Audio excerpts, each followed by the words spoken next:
Yes. Welcome everyone, and it's my pleasure to have Nithya Sambasivan with us today, and she's joining us from People and AI Research, Google Research, and she leads the Human and Computer Interaction HCI group at the India Lab. And I would leave her to talk more about our work and what she will be, the topic she'll be focusing on today. But yes, it's my pleasure to have Nithya here, and I'm looking forward to your talk. So off to you, Nithya. Thank you, Temi. And hi, everybody. Nice to meet you all. Thanks for this opportunity to come share my work. Let me get started with presenting my screen. Okay, so the topic of my talk is all equation, no human, the myopia of AI models. Before I start, I want to put out a disclaimer, which is that the ideas and the arguments in this talk represent my worldview and peer-reviewed research, and they do not represent my employer's views. I would also request that if folks have clarification questions, I'd welcome that during the talk, but any big questions, to keep that more towards the end. So in this talk, I present my research insights and ask a few fundamental questions of how AI is developed and impacts the humans involved, particularly the most vulnerable. I start with these words from Jiddu Krishnamurti, the Indian philosopher. What is important is to put forth a fundamental question, not to find an answer. And if we're capable of looking at the fundamental question without seeking an answer, then the very observation of the fundamental brings about understanding. So I hope to leave a lot of open-ended questions throughout this talk. So many scholars argue that AI research and practice today places novel model development, which is the mathematical algorithms, at the center of the field. New model architectures and bigger and better state-of-the-art performances are celebrated. Criticism, even from within the community, has been raised about how the overt emphasis on models has reached a point of ridicule, some calling it alchemy, empirical challenges to be won, incremental, and leaderboards. While the AI and ML communities lionize models, dataset work is rejected in leading conferences, illustrating to us what is science and what is not, what is valued and what is not. AI models are also measured against clean and large data sets without noise for academic papers and for funding opportunities. But this is completely not representative of the real world, which is dynamic and messy. Early progress in AI, which is the low-hanging fruit of quantity alone, no longer applies to harder subjective problems and edge cases like cancer prediction. AI is increasingly applied to high-stakes domains with critical safety impacts on living beings, including humans, plants, and animals. Several of these high-stakes AI projects seek to intervene in low-resource contexts in fragile and complex domains. For example, a vision statement from one of the AI researchers that we interviewed was to diagnose tuberculosis from X-rays in 15 seconds instead of 10 days, and in regions where there's one doctor per 30,000 people. Several high-stakes AI projects are high modernist, like this one, demonstrating strong confidence in the potential for the scientific and the technological progress as a means to reorder the natural world. It is against this backdrop where I situate my research. Resource constraints make certain aspects legible. Several humans are enrolled in service of the machine in low resource areas in the form of domain experts, annotators, field partners. And the downstream impacts of these projects, regardless of success or failure, can be huge on the communities. Specifically, I've been interested in answering the questions of how is the machine made? What does the process include and exclude? What are the practices of developers in building systems, AI systems in high stakes areas? How are the crucial non-model aspects like data seen by developers in their system development? How are the various human contributors perceived and engaged with by AI developers? And what do these practices tell us about whether AI is even a good fit for high stakes areas? So in order to answer these questions, I've been studying up the AI practitioners and researchers, building cutting edge high stakes AI systems in low resource contexts throughout the world. Studying up is a technique from anthropology of observing the practices of professionals, but also here quite literally moving up the ML pipeline. So today's talk reports from a couple of projects, a qualitative study with AI researchers in India, US, and various sub-Saharan African countries, as well as with scholars and activists working on social justice in India on their concerns about responsible AI. My vantage point is that of an HCI and ICTD researcher, having worked with marginalized communities in the Global South for the past 15 years. I discuss both the technical aspects of how these systems are made and the socio-political aspects of how humans are involved and impacted by these systems in the Global South. So I'm going to talk about three different recent projects: data cascades, de-skilling of domain expertise, and the non-portability of algorithmic fairness, and end with some implications for AI and HCI. So starting with data cascades in AI, this received a Best of Chi citation this year, and joined with several colleagues at Google Research and Research India. So data is the critical infrastructure for AI systems. Data can determine performance, fairness, robustness, safety, and scalability of AI models. Paradoxically, for AI researchers, data work is often the least incentivized aspect. It is viewed as operations relative to the glamorous work of building models. Data is often viewed as a databases, legal, or licensing issue, but we believe that HCI has an important role to play in elevating data work as a first-class citizen of building AI systems. So we observe and define data cascades as compounding events causing negative downstream effects from data issues that result in technical debt over time. In our study with the AI researchers and developers, 92% reported experiencing at least one cascade. 45% reported two or more cascades. Data cascades are complex, long-term. They occur persistently and frequently. They're opaque in their diagnosis and manifestation with no clear indicators, tools, or metrics. In fact, a number of AI practitioners use system-level metrics like accuracy to determine the performance of AI models, but this tells us nothing about the quality or the process of the data itself.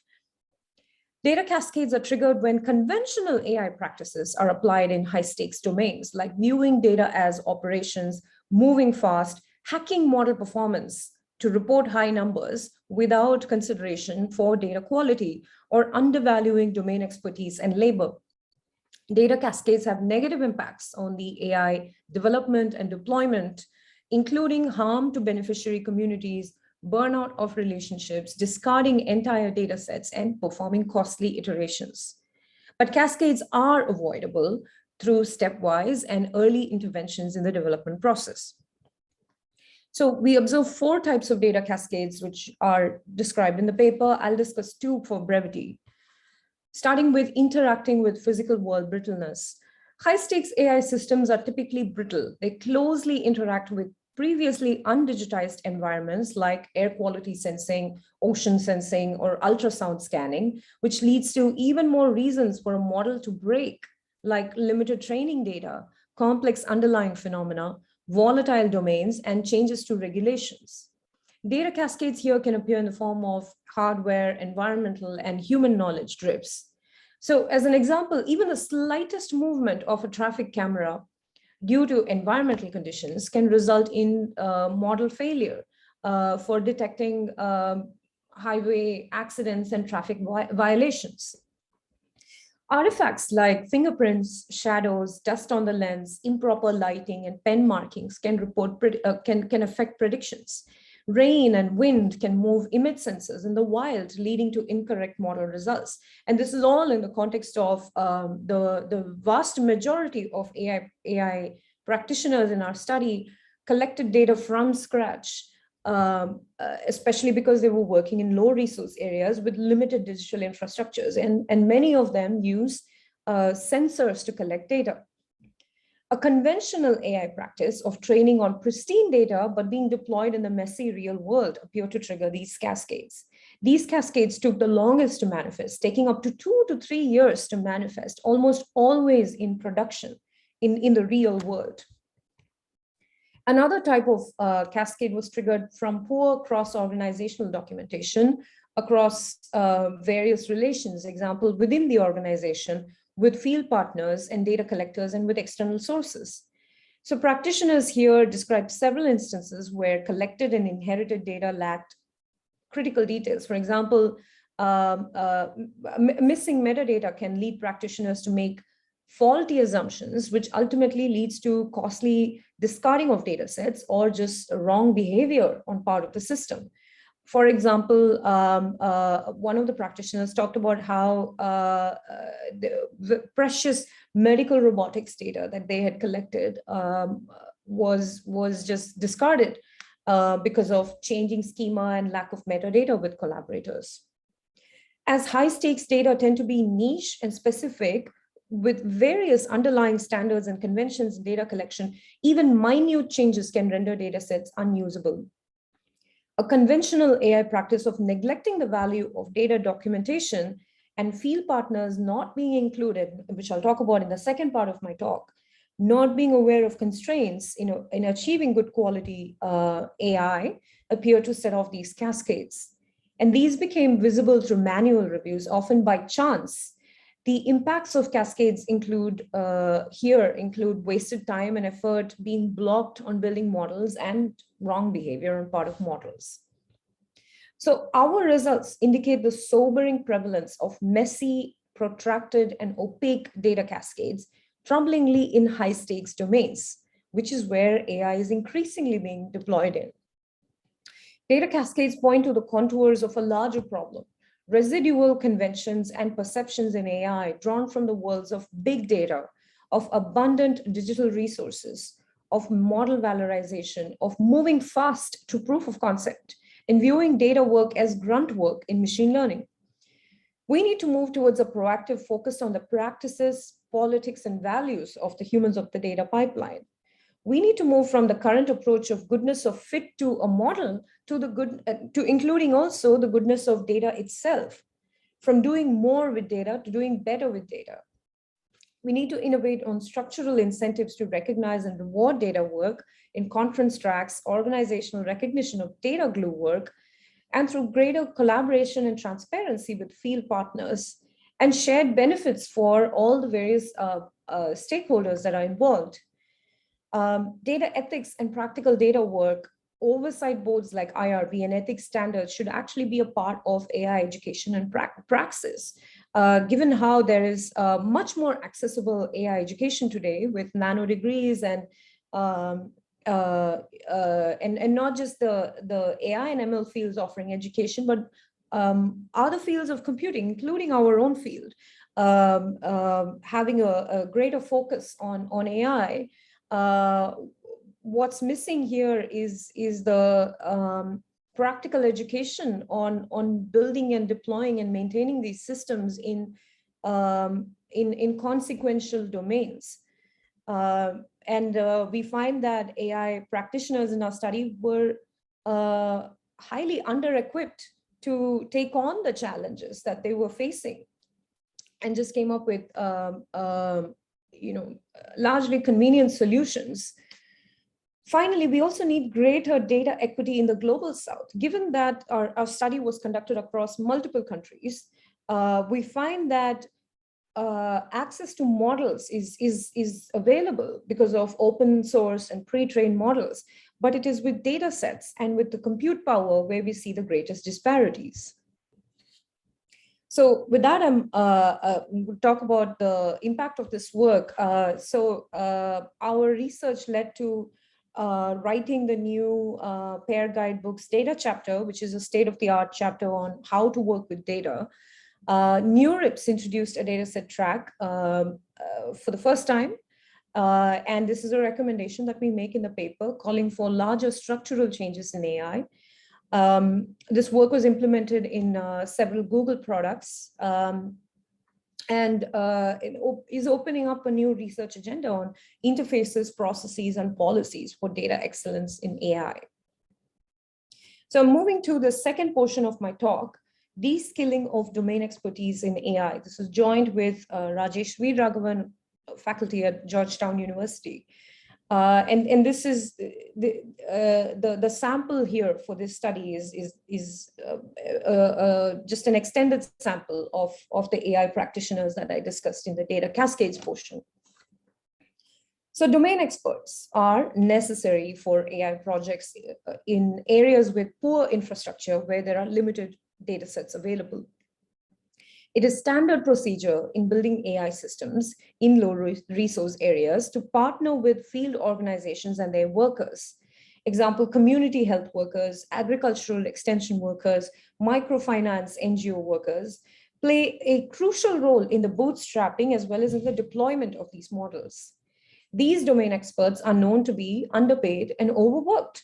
A community health worker in India performs a mind-boggling array of 720 tasks, and AI data collection is often additional and done for free on top of their primary responsibilities. The disregard in working with local domain expertise in model building is well understood and documented in AI. For example, this famous quip by NLP researcher Frederick Jelinek: every time I fire a linguist, the performance of the speech recognizer goes up.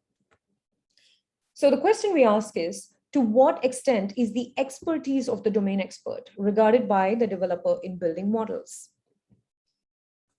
We find that despite the mastery and the tacit knowledge of domain experts that takes decades to build, and that which the AI model seeks to emulate, the developers reduce domain experts to data collectors for their uber expert models. We find that most developers do not have any first-hand contact with the domain experts, do not provide training or compensate them for the data labor.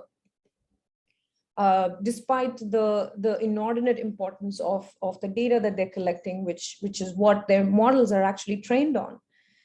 With the absence of direct interactions with domain experts, the work of a domain expert was primarily read through their dataset artifacts. AI developers attributed poor data quality to poor work practices of domain experts. And we find that there are four conceptions of domain experts as held by AI researchers and developers. Domain expert as corrupt, lazy, non-compliant, and as data itself, which is that some developers do not even have the awareness that there were humans involved in collecting the data, even though in all of these projects that I talk about, there is there's a field partner organization that works with the AI researchers, and domain experts are simply one more hop away. Domain experts were perceived to come in the way of worthwhile model development of developers. So to influence domain experts to collect better quality data, developers created interventions built on these refractory associations in the form of surveillance of the domain experts, gamification, cross-verification, which is adding additional labor to present additional evidence that they were actually doing the job, and pre-processing fixes. Now, we observe that it is possible to interpret the perceptions of worker corruption and sabotage as acts of worker resistance to exploitative conditions of their work, modifying James C. Scott's memorable phrase, "These are weapons of the data collector." We argue that AI development fundamentally de-skills domain experts in low resource contexts. Even though the models in our studies sought to emulate and improve over the expertise of domain experts, the experts themselves were limited to instrumental data collection and treated as non-essential knowledge for models. AI researchers who are experts in their technical fields, but not in the application domains, for example, a researcher building a cancer prediction model will inevitably leave gaps when domain experts are excluded from the model that seeks to learn their knowledge in the form of data sets. The data quality issue that I talked about is only an issue if we think of domain experts in these limited ways. But if we were to reimagine domain expertise as an essential partnership throughout the AI pipeline, we can see new possibilities for collecting, modeling, and scaling knowledge. Domain experts can contribute to critical questions that impact model behaviors. What exactly are we modeling? What assumptions are appropriate and accurate? What features should we include in the model? What are we trying to predict? And how will we know? We call for viewing domain experts as full range experts in their communities to find participatory ways to partner with domain experts in the ML lifecycle, from problem formulation to measuring impacts of the systems. Good problems for models are not always good problems for the world. A few practitioners in our study were actually building AI models to predict which domain experts were likely to enter bad, poor quality data and passed on this information to supervisors in power. It's a neat problem for building an AI model, but highly problematic in terms of ethics, and not to mention how there's uncompensated labor that is being coercively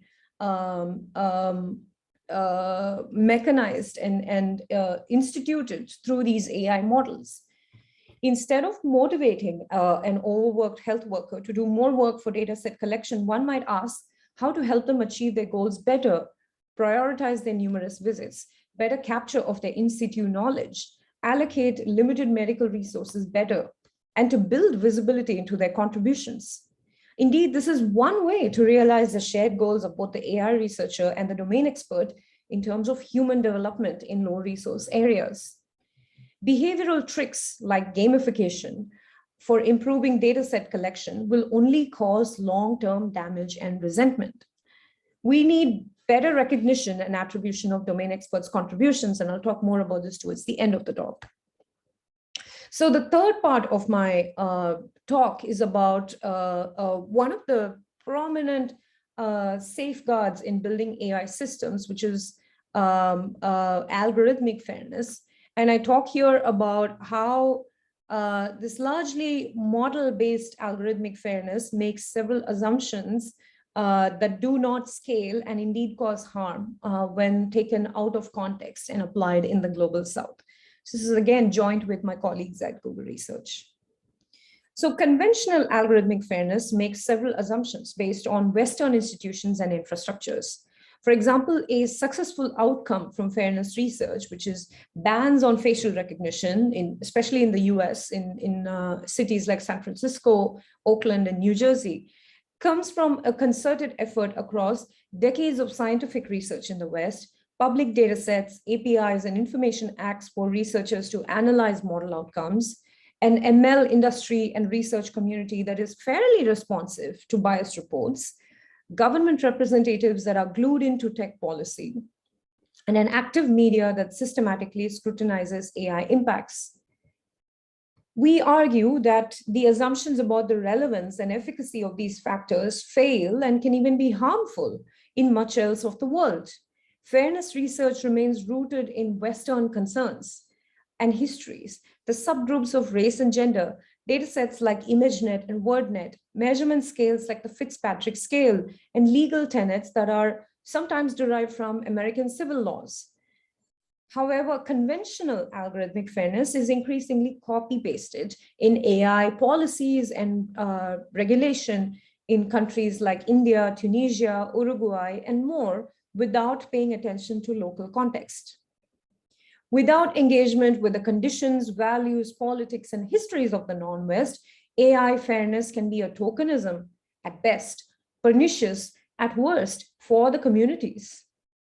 If algorithmic fairness is to serve as the ethical compass of AI, it is imperative that the field itself recognize its own defaults, biases, and blind spots to avoid exacerbating historical harms that it purports to mitigate. We must take pains not to develop a general theory of algorithmic fairness based on the study of Western populations alone.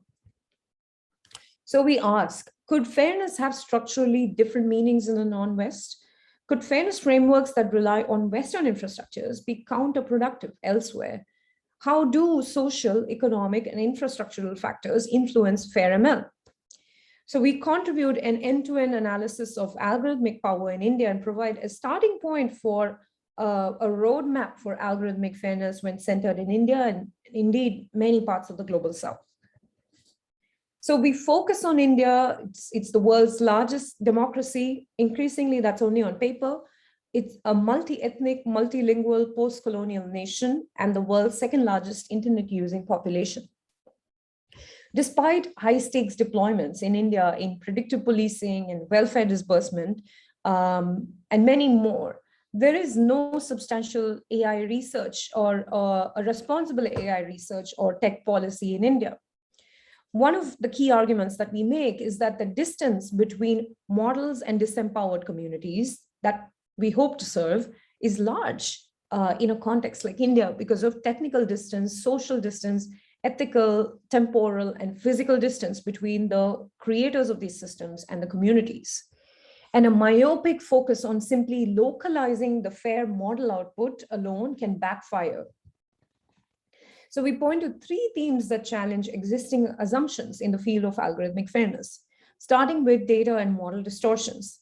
Biases in models are often attributed to biases in data sets, and there's a notion of fixing the data will fix the bias.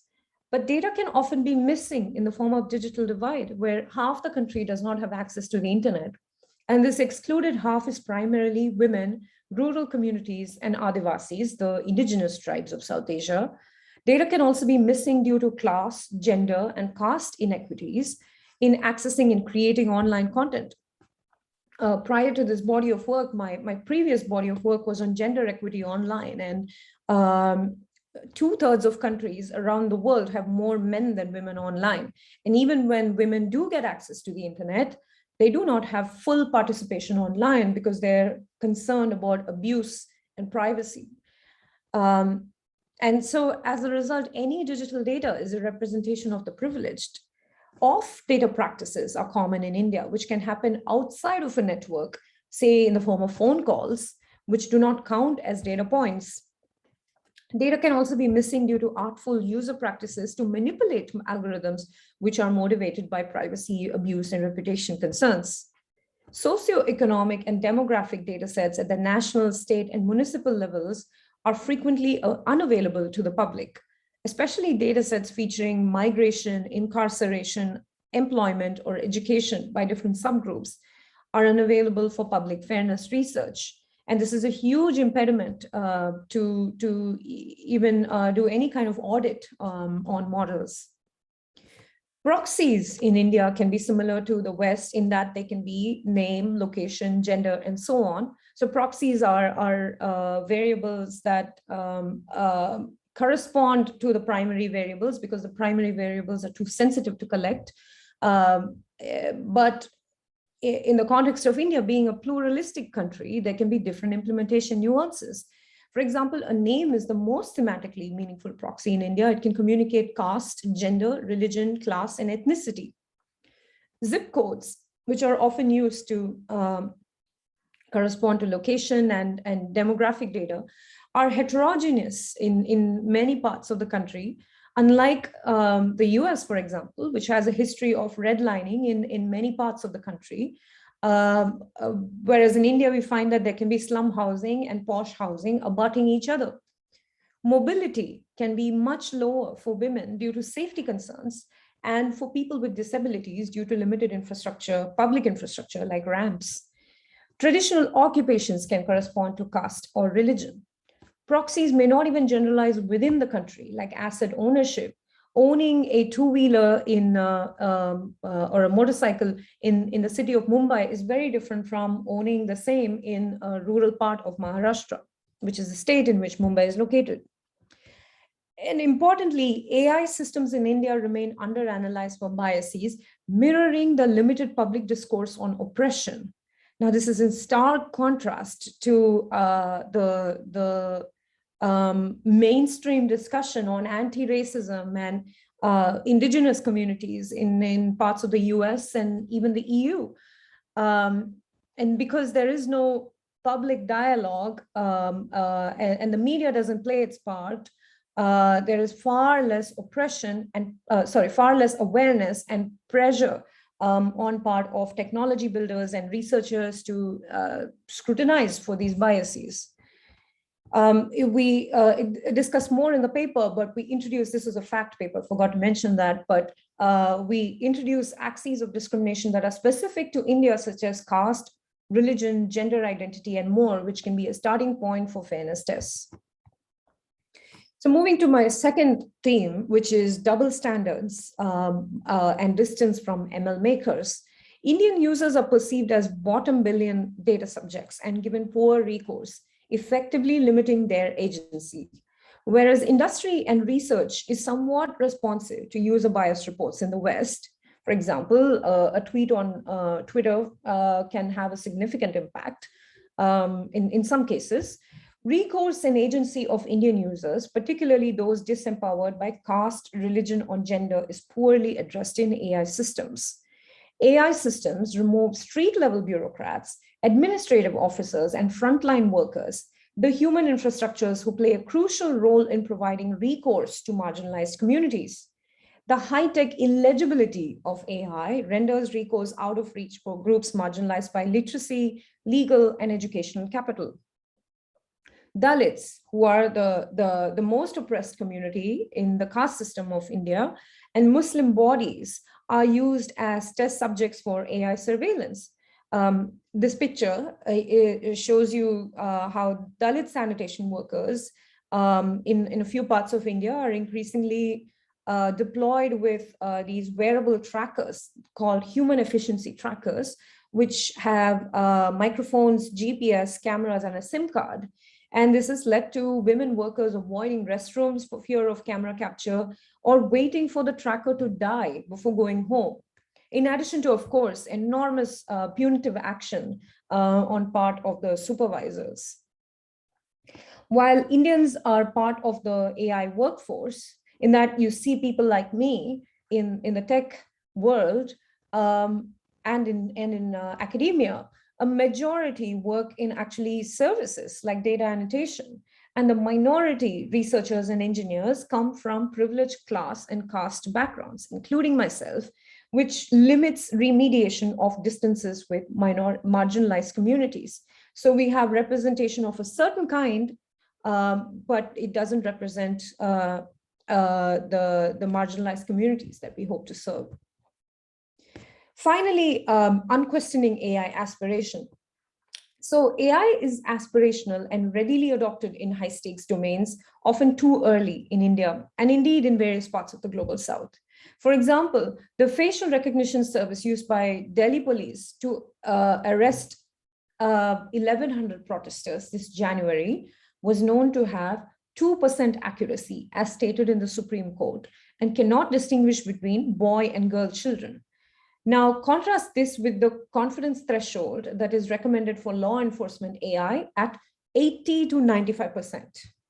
So the statement from the state was, this is a software, it does not see faith, it does not see clothes, it only sees the face, and through the face the person is caught.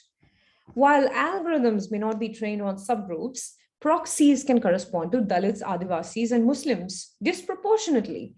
The under trials in prisons in India are largely from these communities and non-literate members. In contrast to the emphasis on explainability and transparency in the world of AI and even HCI AI, AI solutions in India have end-to-end opacity with unknown data, unknown models, and unknown inferences. And because India lacks an effective ecosystem of tools, policies, and processes to help stakeholders interrogate these solutions, this becomes a major impediment in ensuring meaningful fairness. Tech journalism in India, which is in journalism, is an important ally in creating responsible AI in various parts of the world. But in the Indian context, it appears to cover app launches and tech business deals and do not scrutinize algorithms and their impacts. Now, this is in stark contrast to the incredible work done by venues like ProPublica and The Guardian in keeping AI makers accountable. So a fair ML strategy for India needs to reflect its deeply plural, complex, and contradictory nature, and needs to go beyond model fairness. Due to the data and model distortions, we need to combine data sets with an understanding of context. The vibrant human infrastructures, like the domain experts that I talked about, point to new ways of looking at data as actually dialogue. And we identify a set of axes of discrimination and fairness optimizations that could serve as a starting point to detect and mitigate unfairness issues in models that go beyond Western contexts. Marginalized communities need to be empowered in identifying problems, specifying fairness expectations, and designing systems in order for us to avoid top-down fairness. India's heterogeneity means that fair ML researchers' commitment should go beyond just creating fair model outputs and to create systems that are accessible to the communities. And this is where we can learn from the precedent set by fields like ICTD, where researchers have worked very closely with the communities. Like the fatal Union Carbide leak in 1984, which is one of the world's worst industrial accidents, unequal standards, inadequate safeguards, and dubious applications of AI in the non-West can lead to catastrophic effects. Finally, for fair ML research to be impactful and sustainable, it's crucial for researchers to enable a critically conscious fair ML ecosystem through solidarity with various stakeholders like policymakers, civil society, and journalists. Context matters. We must take care not to copy-paste the Western normative ideas around responsible AI, or indeed AI everywhere. And borrowing from anthropologist Arturo Escobar, we must evolve pluriverses of AI ethics to flourish. So I want to call out some related work from our HCI team at the India lab, which complements the points that I've been making. So Ding Wang's work on data annotators has been examining what happens when with the shift of data annotators away from platforms like Mechanical Turk to actually having an office desk and an air-conditioned office in annotation firms. Does anything actually change? Her research finds that they are still exploited, face precarity, inhumane target rates, and have stunted aspirations. These are actually engineers that come in thinking they're building self-driving cars, but end up annotating cat versus dog. Another dimension of, and this must be seen in light of my previous points on the high aspiration in AI from nation states, as well as the double standards by industry and academia in working with and building systems for non-Western communities. But by looking, this research points to users. So Divya Ramesh, who was an intern in our lab, finds that the dominant accountability model that we have actually assumes that users are skeptical and are low trust and demand accountability of AI makers. But that actually fails when users have very little objectivity, even in abusive scenarios, as she finds in her research on how microloan recipients in India who have been quite exploited in the form of reputation harm, and some even considering suicide and physical harm, still do not demand accountability from AI makers.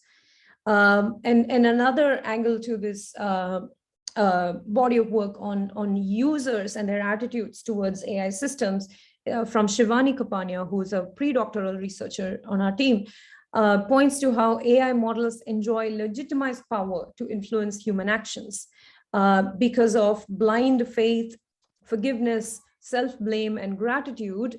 These are the various attitudes that users have towards AI systems. What ends up happening is that users have enormous tolerance for system harms and do not necessarily recognize when they are being exploited or discriminated against. So just to connect the dots, these points, these insights on how users themselves, because of cultural, economic, and other factors, do not demand accountability or place high authority in AI systems, in combination with the push from the state to deploy AI models in very sensitive domains without regulation or testing, and with the enormous capitalist drive to deploy AI models that are intrusive and questionable, this presents a really sobering picture of where AI is going in the global south. So what can we do about all this? We empirically find that there is enormous focus on model development among developers and researchers due to various incentives like publication prestige, how residencies are evaluated, competitive differentiation, and so on. AI education is now more accessible, but remains largely focused on model building, not addressing the real-world challenges of collecting data or deploying and measuring systems, which practitioners increasingly have to do. Some practitioners report hacking model performance to look good to funders, clients, and conferences without regard for underlying safety or the quality of these systems. To put it bluntly, the overt focus on models affords AI researchers legitimacy to solve the world's problems and appease the powerful bodies at the cost of ignoring important questions around the role of disempowered and low-resource communities that are being drafted into building and using these systems. This is problematic as AI models increasingly seek to intervene in domains where governments, civil society, and policymakers have historically struggled to respond. This imagination comes from that of the conventional ML pipeline, which begins with an available, perhaps unclean data set and ends with model evaluation or deployment in a sanitized system in a laboratory setting. Well, it is clear that the scope of what is considered to be AI and what the responsibility of AI must evolve. Metrics are currently driven by concerns of machine beats human efficiency, cost, and outperforming the industry standard, which often relies on the expertise of AI developers, not to mention that there's highly superficial, rather than appropriate metrics to evaluate claims that are relevant to affected communities and phenomena as decided by experts and communities. Non-model aspects like data, domain expertise, and safeguards of responsible AI are considered to be outside of what is AI, relegated to operations, whereas the elite status of AI system building is restricted to the high priests of AI researchers, developers, leaders of partner organizations, celebrity scientists, and the machine intelligence itself. Data work is undervalued despite its importance in AI. Local infrastructures with history, empathy, and richness are eliminated in the making of these models. Essential experts are automated, reduced, or punished for data collection in order to extract their knowledge and build uber expert models. The emphasis on model fairness in responsible AI offers a veneer of credibility and superficial fixes for system builders, but when examined closely, these frameworks can be dangerously symbolic and even non-generalizable to non-Western communities in which they were not conceived in. More work is needed in all of these areas. In this way, models are increasingly built and deployed in high-stakes systems in non-Western communities, but possibly at a huge cost to the human infrastructures. So we need to move from model at the center to ecosystem thinking. Data work needs greater recognition and inclusion. How we define expertise, who is considered to be an expert, how expertise fed into models is acknowledged and credited are all important questions to answer. We press upon AI developers the need to move from to embrace participatory stances rather than the current model of punishment and surveillance and extraction from domain experts. Unregulated surplus labor in the global south poses new questions on who are the contributors to AI and how are they compensated and acknowledged. There are long chains of humans that can involve hundreds, if not thousands, depending on the scale of the project, of people that are drafted to build data sets and deploy these systems. How should co-authorship, attribution, transparency, provenance, and compensation evolve to include this surplus labor? Economic analyses of AI, like the sample vision statement on detecting tuberculosis in 15 seconds instead of 10 days, measure the before and after effects of algorithms dropped into social settings. Missing in these variables is the measurement of the hidden labor, the nature of inclusion, and the impacts such as displacement and redistribution cost in existing infrastructures. We need to expand the parameters of what gets measured and seen, and in order to fully comprehend the effects of AI systems. Ultimately, AI systems need to be seen as interventions over existing infrastructures and not as deployments. I want to end with this quote from David Attenborough, the renowned conservationist at COP26. Is this how our tale is to end? A tale of the smartest species doomed by the all-too-human characteristic of failing to see the bigger picture in pursuit of short-term goals, end quote. Whether it is climate change, industrial capitalism, or its modern offspring of AI models, can we start to see the bigger picture before it is too late? I hope so, yes. With that, I come to the end of my talk. I have a lot of people to thank. Happy to hear your comments or take any questions.